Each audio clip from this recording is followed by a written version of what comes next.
જેલના અંધકાર પાછળ હવે સકારાત્મકતાનો સૂરજ ઉગી રહ્યો છે. વાત છે દાહોદની, જ્યાં ગુનાખોરીના રસ્તે ભટકેલા બંદીવાનોને ફરીથી સમાજના જવાબદાર નાગરિક બનાવવા માટે એક અનોખો અને અદ્ભુત પ્રયાસ કરવામાં આવ્યો છે. દાહોદ સબજેલની 4 દિવાલો વચ્ચે ગુંજી ઉઠ્યો બંદીવાનોનો ખડખડાટ, હાસ્ય અને બાળપણનો કલરવ. દાહોદની ડોકી સબજેલમાં બંધ કેદીઓ માટે આજનો દિવસ કંઈક અલગ જ હતો. જેલમાં અલગ અલગ ગુનાઓમાં સજા કાપી રહેલા બંદીવાનોમાં સકારાત્મક વિચારો દ્વારા પરિવર્તન લાવવાના અભિયાન અંતર્ગત એક ખાસ કાર્યક્રમ યોજવામાં આવ્યો હતો. અવસર હતો વર્ષા ઋતુના આગમન અને જેલ પ્રશાસને આયોજન કર્યું બચપન કી યાદે વર્ષા ઋતુ રમત મહોત્સવ. જેલના મેદાનમાં જ્યારે દેડકા કૂદ, સંગીત, ખુરશી અને કોથળા દોડ અને લીંબુ ચમચી જેવી આપણી પરંપરાગત રમતો શરૂ થઈ, ત્યારે કેદીઓ પોતાના ગુના અને સજાનો બોજ ભૂલીને બાળપણની યાદોમાં ખોવાઈ ગયા હતા. તમામ બંદીવાનોએ એટલા ઉત્સાહથી ભાગ લીધો હતો કે જેલનું વાતાવરણ આનંદ અને જીવંતતાથી ભરાઈ ગયું હતું. બાકીના કેદીઓએ તાળીઓના ગડગડાટ સાથે પોતાના સાથીઓનો ઉત્સાહ વધાર્યો હતો. આ અનોખા આયોજનને લઈ જેલ અધિક્ષક ML ગમારા દ્વારા જણાવવામાં આવ્યું હતું કે વર્ષા ઋતુ દરમિયાન આપણા ગ્રામીણ વિસ્તારોમાં પરંપરાગત રમતો રમવાનો વર્ષો જૂનો રિવાજ છે. દાહોદ જેલમાં મોટાભાગના બંદીવાનો ગ્રામીણ વિસ્તારના અને યુવાન છે. તેઓમાં સકારાત્મકતા, ટીમવર્ક અને આનંદની ભાવના વિકસે તે માટે આ આયોજન કરવામાં આવ્યું છે, જેથી તેઓ ભવિષ્યમાં ગુનાખોરીથી દૂર રહી સમાજના સારા નાગરિક બની શકે. રમતગમતના અંતે વિજેતા બંદીવાનોને પ્રમાણપત્ર આપીને સન્માનિત કરવામાં આવ્યા હતા. ત્યારે તેમના ચહેરા પર જીતનો ગર્વ અને બદલાવની ચમક સાફ જોવા મળતી હતી. બાળપણની મીઠી યાદો તાજી કરાવીને આ ગુનેગારોને ફરી માણસ બનાવવાનો દાહોદ જેલનો આ રચનાત્મક પ્રયાસ ખરેખર પ્રશંસનીય છે. જેલ માત્ર સજા આપવાનું ઘર નથી, પણ સુધરવાની પાઠશાળા પણ બની શકે છે. તે દાહોદ જેલે સાબિત કરી બતાવ્યું. આશા રાખીએ છીએ કે આ બંદીવાનો જ્યારે જેલની બહાર આવશે ત્યારે સમાજના એક જવાબદાર અને ઉત્તમ નાગરિક બનીને બહાર આવશે. મારું નામ ML ગમારા, અધિક્ષક દાહોદ સબજેલ.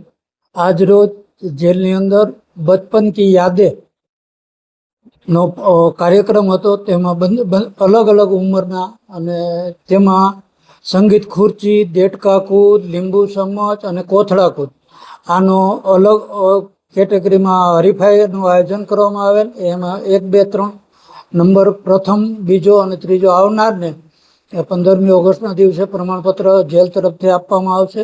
અને આ પ્રોગ્રામનો હેતુ કેદીઓને માનસિક શાંતિ અને મનોરંજન મળી રહે તે હેતુથી કરવામાં આવેલ હતો. નવસિંહભાઈ સુરભાઈ બારિયા, ખુરશી સંગીતમાં મેં ભાગ લીધો. એમાં હું પ્રથમ ક્રમે આવ્યો છું. તે બદલ મને બહુ પહેલે ગર્વ છે મને. એના બદલ બી સબને બધા બંદી ભાઈઓને મિત્રને મારે એમનું પણ હું એક પહેલે માનું છું એમનું. અને આવી રીતે પણ જો આપણને પણ કાયમ માટે આવો જો પ્રોત્સાહન આપતા રહીએ તો બધા પ્રથમ ક્રમ મેળવતા રહીએ અને અમારું બી એક સારું સ્વાસ્થ્ય રહે એના માટે કુશળ રહીએ એવી हमारी प्रयत्न છે. मेरा नाम कमलेश आर्या है.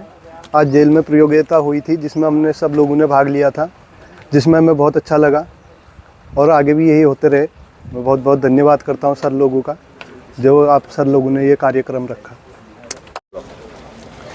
आज रोज दाहोद सब जेल डोकी खाते વર્ષા ઋતુ ખેલ સ્પર્ધાનું આયોજન કરવામાં આવ્યું.